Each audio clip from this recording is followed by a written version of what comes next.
ያራዳ ልጅ ያራዳ ልጅ ማለት ሙዚቃ እንደዚህ ነው ምን ይከፈተው ምርጥ ልጅ ሳሚና ምርኩዜ ዛሬ ፈታ እያሉ ነው። እሷ በጣም ተናደጅ ሰላምዬ እሷ የምትሰራበት ስራ ቦታ ሄዶ እየጨፈሩ ነበር። እሷም እናንተ ምን እያደረጋችሁ ነው? ያማቸዋል እንደ ውጡ ከዚህ ብትላቸው ሊሰማት አልቻሉም። ሁለቱም ይሄ ጭፈራ ቤት አይደለ እንዴ? ምን ችግር የጭፈራ ቤት አይደለም መጠጥ ብቻ ነው ስትለው፣ ያው ምን ልዩነት አለው? አንድ ነው። ያኛው ሴት አለው እዚህ ግን ሴት የለም። በቃ ስለዚህ ይሄንን ማውቀህልኛል እየለየህልኝ ነው ብላ ስትከራከር፣ ሁለቱም ግን በሙዚቃ ከምርኩዜ ጋር ቤት ውስጥ እየቀወጡት ነበር። ምግብ ቤት ውስጥ እዛ ሰላምዬም ኧረ እናንተ በሕግ አምላክ ውጡ ብትል የሚሰማት አልቻሉም። ወዲያውኑ ዞር ስል ምርኩዜ አንድ ሰው አየ። እሱም ደግሞ ዝግባው ነበር። ዝግባው ደግሞ ወርቁ እንደወሰዱ እነሱ መስሏቸው እናንተ ኑ ውጡ ከዚህ ብሎ ሁለቱንም አንቆ ያዛቸው። ከዛ ኧረ ልትገለኝ ነው ብሎ እገላችኋለሁ፣ ወርቁን ማን ውሰዳለ? ወርቁን መልሳለሁ። እኔ አላየሁትም። የምን ወርቅ ነው? የሰረከውን እቃ መልሳለሁ። እኔ አልወሰድኩም እያለ ሁለቱንም ካንጠለጠላቸው ውርውር አረጋቸውና ወዲያው ደንግጠው እኛ እኮ ምንም ነገር አልነካንም ከዚያ እንወጣም አሉ። አይ እኔ ነግሬሃለሁ ውጣ ብሎ ሁለቱንም ጎታቱ ከዛ የታስወጣቸው። በጣም ደነገጡ። ሳሚና ምርኩዝ ያላሰቡት ነገር ገጠማቸው። ምናሴና ትንሣኤ ብድግ አርጓት ከምትከውቸራ ላስተኛት። ከዛ ምናሴን አመሰገነችው። ብዙ ነገር እንጃ ህይወቴ በጣም ከባድ ነበር። አሁን ግን ከእናቴ ከሞተች በኋላ ሁሉን ነገር ከብዶኝ ነበር። ነገር ግን ትሁት በጣም ማመሰግናት እህቴ ነች። እህቴን ባትሆንም ግን ያለውን ነገር ልንገር እስቲ። እናትሽ ምን ሆና ነው የሞተችው? መጀመሪያ ከልንገርህ ከትሁት ትሁት እህቴ አይደለችም። እንዴት አላት። እስካሁን ድረስ አባቴ በልጅነቷ እንዳታጋ ብሎ ከክፍለ ሀገር አምጥቷት ከኛ ጋር ትኖር ነበር። ነገር ግን አንድ ክፉ ቀን እኔና አባቴ እና እናቴ ብለን ከከተማ ወጣ ለማለት ፈልገን ነበር። ከዛ ከተማ ወጥተን ልንዝናና ስንፈልግ እንደ አጋጣሚ አደጋ ደርሶብን እናቴና አባቴ ወዲያውኑ ሕይወታቸው አለፈ። እኔ ግን እንደምታየኝ ይኸው እንዲህ ህይወት የተበላሽተዋለሁ ብላ አለቀሰች። ምናሴን በጣም አዘነ። አይዞሽ ቤታችሁስ ንብረታችሁ ጠየቀ።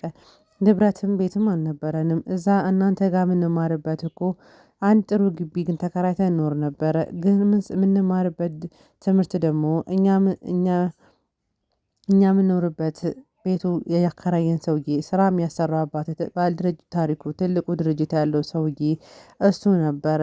ሁሉን ነገር የትምህርት ቤት ከፍሎ እኔና ትንሳኤን ምንም ነገር እኔና ትንሳኤና ትሁት ሁለታችንም ያስተምረን ያ በድርጅቱ ባለቤት ነበር። አሁን ግን ሁሉ ነገር ከአቅማችን በላይ ሆኗል። ያው እንደምታየን እኔ በዚህን ሰዓት ትሁት ባትኖርልኝ ህይወቴ እዚህ ጋር ነበር። ነገር ግን እሷ ስላለችልኝ እኔም አሁን ካንተ ጋር ተገኘው ብላ ያለውን ነገር ሁሉንም ነገር ሳትደብቅ ለምናሴ ተናገረች። ምናሴም በጣም ተገርሞ ምን እየሰማው ነው? ይሄ ነገር ምንድነው? በህልሜ ነው ወይስ በእውኔ ነው? ይሄ ነገር ማመን አቅቶኛል። እንዴት እንዲህ ሊሆን ቻለ? በቃ እኔም አልገባኝም። አባቴን ካጣሁ እናቴን ካጣሁ ብዙ ነገሮችን አጥቻለሁ። ነገር ግን ያው እሷ ምንም ነገር አላጎደለችብኝም ብላ ምናሴም ደግሞ በቃ አይዞሽ በቃ ብሎ አቀፋት። ብዙ ሰዓት አለቀሰች። አይዞሽ በቃ ሁሉ ነገር ያጋጥማል፣ ነገር ግን አይዞሽ ብሎ አባበላት። ወይዘሮ ሜላትና ሀና ጠዋት ተነስቶ በቃ እኔ ወደ ስራዬ ልሄድ ነው አለች ሀንዬ። አዎ ቶሎ ሂጂ፣ እቺ ሉሊት እኮ በጣም የተጨቃጨቀችሽ ነው። ክፉ ሰው አሮጊት ሆነችብሽ። በቃ አይ አሮጊት ሳትሆን እኮ እንጀራ እናት ማለት እንጀራ እናት አይቶሽ ያውቃል እንዴ?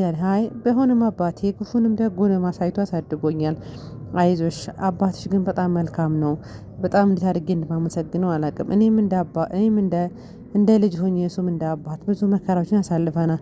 ነገር ግን በቃ እማዬ አሁን በኋላ ግን ቤተሰቦች ግን ስላገኘው አመሰግናለሁ እግዚአብሔር እናንተ ጋር አሁን ከጎናችሁ ነኝ አለች ሀና። ሄዳ እናቷን አቀፈች። እናትየዋም ያለውን ነገር በጣም አይደንቀኝም፣ ምክንያቱም አንቺን ልጄን አግኝቻለሁ ብላ ፈጣሪዋን አመሰገነች። እማዬ ያለው ነገር እንደዚህ ነው፣ በቃ አንቺም በቃ በጊዜ እኔ ብላት ወደ ስራ ሄደች። ሀንዬ ምናሴ ዛሬም እነ ትሁት ጋር ነበር ያደረው። እና ትንሳኤ በጣም ደስ አላት። በጣም እስቲ ቀፈኝ ብላ ተቃቅፈው ሁለቱም ተኙ። ግን ምናሴ እየፈራ ቢሆንም እሷ ተኝተው ሳለ እንቅልፉ ወሰደውና በጣም ተኛ። ከዛ እሷ ፊቱንና አይኑን እያየች ወይኔ ምናሴ ለካ በጣም የሚያምር ልጅ ነው። አሁን በቃ እሱ ቅፉ በመሆኔ ፈጣሪን አመሰግናለሁ።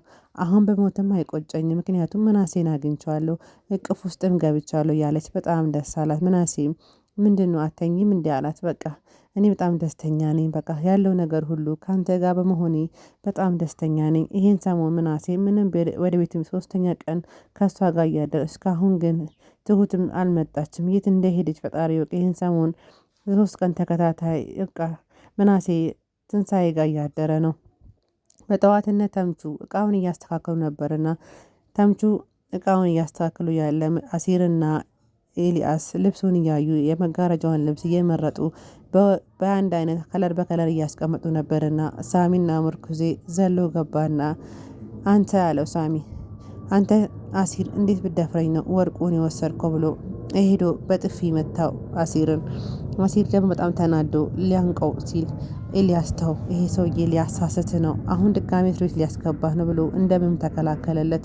በቃ በጣም ተላፉ በጣም ተደባደቡ። ግን አሲር ተው በቃ ብሎት ኤልያስ አገላገለው። ምርኩዜን ደግሞ ተምቹ በኩርኩም አለው አንተ በቃ ካልኩርኩም አታውቅም እንዲህ አለው። ውጣ ከዚህ አለው። ከዛ ሁለቱም በጣም ተናደዱና ከዛ ወጡ። ከዛ እቺ ደግሞ መክሊት ደግሞ ቀስ ብላ ብሩን ሰረቀችባቸው። ነው ሲደባደቡ እሷ መሳቢያ ውስጥ አስገብታ እጇ ብሩን ሰርቃ ማንም ሰው ግን አላያትም። ብሩን ሰርቃ ከነሳሚ ጋር ካፌ ተገናኙ። ከዛ እነ ሰላም የበሉበት ካፌ ነበር የሄዱትና ሰላምዬ ምን ልዘዝላችሁ አለች። ከዛ ሁለት ጎመን በስጋና ሁለት ጥብስ አሉ። እንዴ እኔ ማገባ እንደዚህ አይነት ባል ነው እንዴ አለች። እኔ ግን ነገው ምን አገባኝ እንዴ። ከዛ ምርኩዜ ይሄን ማለት አገቢ ወሰንሽ እንዴ ቺኮ አላት ነበረ ግን በቃ ምን አገባኝ ብላ ሄዳ ምግቡን ለማዘዝ ሄደች። ከዛ እቺ መክሊት መታ እነሱ ጋር ቁጭ አለች። ብሩን አሳየቻቸው። ዛሬማ እንጠጣለን እንጨፍራለን። ኬን የሰረቅሽው መስረቅ አልተውሽም እንዴ አላት ምርኩዜ። እኔ መስረቅ አልተውኩም ግን ምሰርቀው ከቤተሰብ ነው እንጂ ከውጭ አይደለም አለች። ከነ አሲር ነው የሰረቅሽው አላት ሳሚ ደግሞ አዎ ብሩን ከነሱ ሰርቄ ይዤ መጣሁ። ነገር ግን እኮ መስረቅ ጥሩ አይደለም ማለት አውቆ በቃ ዛሬማ እንጨብሳለን ብሎ አዎ እንጠጣበታለን ብሎ ብሩን አሳየቻቸው። ያንን ሁሉ ብር አሁን አሲርና ወንድሞቿ ይሄንን እንደ ወንድም ብሎ የቀረባት እሷ ግን ይሄንን ማረጓ በጣም ከባድ ነው። ምክንያቱም አሲርም ሆነ ተምቹ ለእሷ ጥሩ ናቸው። ከዱርኝነት አውጥቷት እንድትሰራ ከኤልያስ ጋር ቢያረጓት እሷ ግን ብሩን እየሰረቀች ነው። ብሩ ግን የሚያለቁን ሲያቅ መጨረሻቸው ምን እንደሚሆን ጉዷ ይፈላል። ይሄንን ብር እንደወሰድሽ ቢያውቅ ኖሮ አሲር ጉድሽ ፈላ ብሎ ምርኩዜ ነገራት። አንተ አሁን ከኛ ጋር ነው ወይ ከነሱ ጋር ነው ብሎ ሳሚ ተቆጣው። ከዛ ተምቹ ደግሞ ብቻውን እየሄደ ያለ መንገድ ላይ ዝግባ ቁጭ ብሎ ነበርና አንተ ተምቹ አለው። ላናግረው ወይስ አላናግረው እያለ እየፈራ እየተንቀጠቀጠ ዞር አለ። አቤት አለው። ብቻዬን እኮ ሀሳብ ላይ ሆኜ ምን ፈልገህ ነበር? እስቲ ሀብታም ሆናችኋል አይደል? የሆነ ነገር ውረዱልኝ፣ በእናታችሁ የሆነ ነገር ውረዱልኝ አለ። ከዛ የሆነ ብር በድንጋጤ ተምቹ ኪስ ውስጥ ያለውን ብር እንዳለቃቅሞ ለዝግባ ሰጠው። ቢያንስ ያለውን ኪስ ውስጥ አንድ ብር ሳያስቀር ለዝግባው ሰጠ። ዝግባው እንዴ ብር አላቸው አይደለ ዛሬ መውሌ ቆንጆን ብሎ ዝም አለ። ከዛ ተምቹ በጣም ተናደው ወደ ስራ ቦታ ተመለሰ። ኤልያስን ተቆጣውና ቁልፉን አምጣ ኤልያስ ደግሞ አሁን ይዘው ወጣው ብር ሳለው ነግሬሃለሁ እኔ ነኝ አሰሪ ብሎ ተናዶ ብሩን ወስዶበት እንዲወጣ ፈለገ። ነገር ግን ኤልያስ ግን ተው ብሩን ይዘህ እየወጣህ ነው፣ በቅርብ ቀን ግን ይሄ ሱቅ ባዶ ይሆናል ያለው። ነግሬሃለሁ በቃ አምጣ ብሎ ተጣሉትና ያንን ቁልፍ ወረወረለት። ቁልፉን ወሰደና ከፍቶት ያለውን ብር እንዳለ አፍሶ ከመሳቢያ ውስጥ ይዘው ሄደ።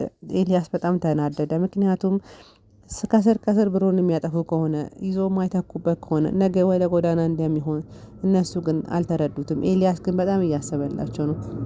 አንድ ካስተመር ነበርና እኔ ብሆን በቦክስ ነበር የምለው ቁልፉ ወርውሮበት ሲሄድ እኔ ብሆን በቦክስ ጥርሱን አውልቅለት ነበር። እንዴት ነው ትዕግስተኛ አታውቀውም ባክህን በጣም ጥሩ ልጅ ነው። የሆነ ነገር ተናዶ ነው የሚሆነው እንጂ በሰላም አይደለም አለው። አይ እኔ ትዕግስቴ ይናል ትዕግስት የለኝም አለው። ከዛ ሉሊትና ሀና ተፋጠጡ። ሀንዬ ምሳ በልታ ከአሲር ጋር ውጭ ቆይታ ነበር የመጣችውና ትንሽ ቆየት ብላ ነው የመጣች፣ ግን በሰዓቷ ብዙም አልቆየችም። ከዛ ውጭ እየወጣች እንደፈለች ትመጣ። ጠዋትም ጥሩ አልገባሽም ብላ ለከፈቻት። ከዛ በሰዓቴ ነው የገባሁት ጠዋትም አሁንም ደግሞ በሰዓቴ ነው የመጣሁት አለች። አይ አንቺ በጣም አበዛሽው፣ በጣም እየተጨማለሳሽን ምሳሌ ከሆነ ስለ ያለቻት በሰዓቴ እኮ እየሰራው ብላ ተከራከረች። ከዛ ወይዘሮ ሜላት ደግሞ መጣችና አንቺ ስራሽን በስርዓት ስሪ አታውቂም እንደ ስራ ቦታ እንደሆነ ብላ አውቃ ለመሸፈን ሞከረች። ነገር ግን እቺ ሉሊት ሰይጣን አይደለች። ሉሊት ደግሞ አንቺ አውቀሽ ነው ልጅሽን ፍጋ ማስመሰል ጀምርሽ እንዴ? አሁን ሁለታችሁም አንድ ናችሁ ብላ ሉሊት እሺ በቃ ይቅርታ፣ እኔ እኮ ያለውን ነገር ለማስረዳት ፈልጌ ነው እንጂ እሷ አልደረባ አይደለም አለች። ሉሊት ግን እብድ ስለሆነች ትረዳ አልፈለገችም። ወይዘሮ ሜላት ቤት ከገባች በኋላ ሀንዬ ቤት አልገባችም ነበር። በጣም አኩርፋ ቁጭ አለች። ሰላምዬ ደግሞ ዛሬ ስላላደረችም ነበር። ምናሴ ምን ቆየ? ምናሴ ዛሬም አይመጣም እንዲ አለች። እንዴ አይመጣም እንደ ውጭ ማድረግ ጀመረ እሱም አለች። አንዳንድ ቀን ያድራል እኮ አለች። በምን ምክንያት ነው የሚያድር የሚችለው እናቴ አለች። ከዛ ምናሴ ከቻለና ሁለቱንም ሰላም አለ። አንተ ውጭ ማድረግ ጀመር ብላ ሰላም ተቆጣችሁ። ኋላ እኔ ውጭ አላደርኩም እኮ አንድ ቀን ብቻ ነው ያደርኩበትን ነገር ነው ብነግርሽ አንቺ ራሱ እዛ ና ማትኝም አላት። እሺ በቃ አለች። ምን እየተንሾካሾካችሁ ነው ብላ እናትየዋ ተቆጣች። ከዛ ሄዳ አቀፋትና ሰላም አላት። ሀንዬ ደግሞ እና አሲር ጋር ነበር የተኛችውና አሲር ጋር ተኝቶ ሳል በሩ ሳታንኳኳ ገፍትራ ገባችና መክሊት ሰክራ ነበር። አንቺ ምን ሆነሽ ነው አላት። እንደውም መርፌና ክር ሆናችሁ ነው የምታኙት ብላ ሄዳ ስትረብሻቸው አሲር ተነስቶ በጥፊ መታት። እሷም ደግሞ በጣም ተናደች። እኔም በጥፊ ያለች ሀና ለማገላገል ሞከረች። አሁንም ደገማት። ውጪ ከዚህ ብሎ አሲር መክሊትም ጠፍጥፎ ከዛ ወጣት። በጣም ተበሳጨች መክሊት። አረግልሻለሁ እኔ ገልሻለሁ አለቅሽም ብላ ሀና ላይ ሀና እኮ ምንም አላረገችም። ሀና ላይ መዛት ጀመረች። ነገር ግን አንቺ ማታርፊ ከሆነ አለቅሽም ብላ ዝታባት በሩን ጥርቅም አርጋባት ወጣች። ሀንዬም በቃ አሲር ተው ሰክራ ነው ብላ አሲርን አረጋጋችው። ከዛ ምናሴ በጠዋት ስራ ቦታ ሄዶ ጫማውን ሊጠርግ ጉድ ጉድ ሲል እቃውን ሲያስተካክል ቦታውን እየጠራረገና የሚሰራበትን ቦታ ሲያስተካክል የሆነ ወረቀት አየ። ያ ወረቀት ደግሞ በጣም የሚገርም ነው። ውስጡ በጣም ብዙ ብር ነበር። ያን ነገር ማመን አቃተው። የሆነ ሰው ግን ተደብቆ እያያት ነበር።